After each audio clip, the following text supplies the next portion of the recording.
Friends, हम लोग एक मोटिवेशनल और बहुत ही ज्ञानवर्धक स्टोरी सुनते हैं और देखते हैं हम लोग को इससे क्या शिक्षा मिलती है। तो एक बार की बात है, विजयनगर में एक बुढ़िया रहा करती थी।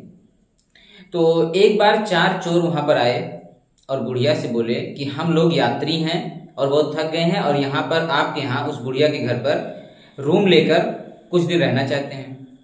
तो बुढ़िया इससे राजी हो गई, ठीक है, रूम लेकर कुछ दिन रहना है तो रह सकते हैं, कोई बात नहीं है।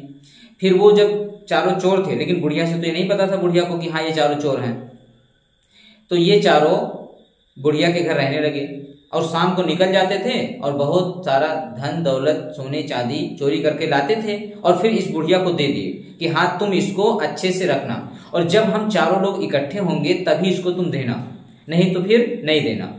एक मटके में करके बुढ़िया उस सारे धन को, टोटल जो सोना चांदी था, उसको जमीन में कहीं रख देती थी। तो ऐसे ऐसे समय बीतता गया। फिर एक बार बुढ़िया को शक हुआ कि कहीं ये लोग चोर तो नहीं हैं, इतना धन दौलत कहाँ से लाते हैं, शाम को जाते हैं सुबह आते हैं। तो वो फिर इन लोगों से पूछने लगी कि इतना धन दौलत तुम लोग लाते हो, कहीं तुम लोग चोरी तो नहीं करते हो? तो बोले नहीं, डेली हम लोग को आते जाते तुम देखती हो, हम लोग क्या करते हैं कि जाते हैं और मंदिरों में पूजा पाठ करवाते हैं और पूजा पाठ करवाने से जो हम लोग को धन दौलत मिलता है वही हम लोग लाके आपको देते हैं रखने के लिए। तो बोली ठीक है, बुढ़िया विश्वास कर ली। उसका धीरे धीरे समय बीतता गया। एक बार ये लोग शाम को वापस आ रहे थे कहीं से, फिर देखे कि रास्ते में दूध दही बिक रहा था, तो ये सोचे कि दूध दही कुछ खरीद लिया जाए। फिर उसमें से मतलब ये लोग वापस आ रहे थे तो बुढ़िया के घर के करीब पहुंच चुके थे। अब ये लोग बोले एक चोर को भेजे और वहां 3 लोग खड़े थे और बुढ़िया से इशारा किए कि ठीक है, एक लोग जा रहे हैं, इनको धन दौलत जो भी हम दिए हैं उसमें से थोड़ा सा दे देना या फिर दे देना। तो ये बुढ़िया सुनी। उसके बाद फिर एक लोग आए, जब वो तीनों इशारा किए तो फिर एक आया और 3 इशारा करे थे तो चारों हो ही गए। तो बुढ़िया सोची ठीक है, जैसा ये कंडीशन दिए थे, चारों लोग हैं तो दे देते हैं, तो उठा के धन दे दी। और जो एक आया था वो अंधेरे का फायदा उठाया और ये टोटल धन दौलत ले करके, लालच उसको आया और वो लेकर गायब हो गया। फिर कुछ टाइम वो तीनों इंतजार किए, उसके बाद आए, बोले हमारा धन दौलत हमें दो। तो बोले कि आप इशारा किए थे, बताए थे, वो जो आया था वो लेकर गया। तो बोले कि नहीं, ये तो अन्याय है, ये गलत है, हम लोग बोले थे चारों लोग इकट्ठे होंगे तब देना और तुम उसको अकेले कैसे दे दी। ये सब हो ही रहा था कि धीरे धीरे करके सुबह हो गया।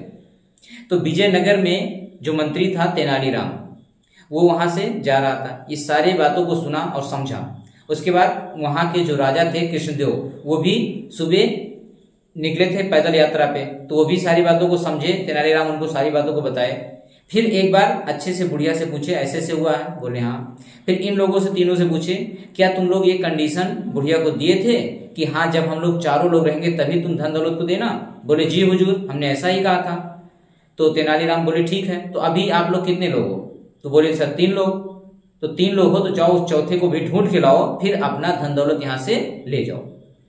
तो इसके साथ ही ये लोग फिर कबूल कर लिए कि हम लोग चोर हैं और बुढ़िया को न्याय मिला और फिर इन तीनों को जेल भेज दिया जाएगा।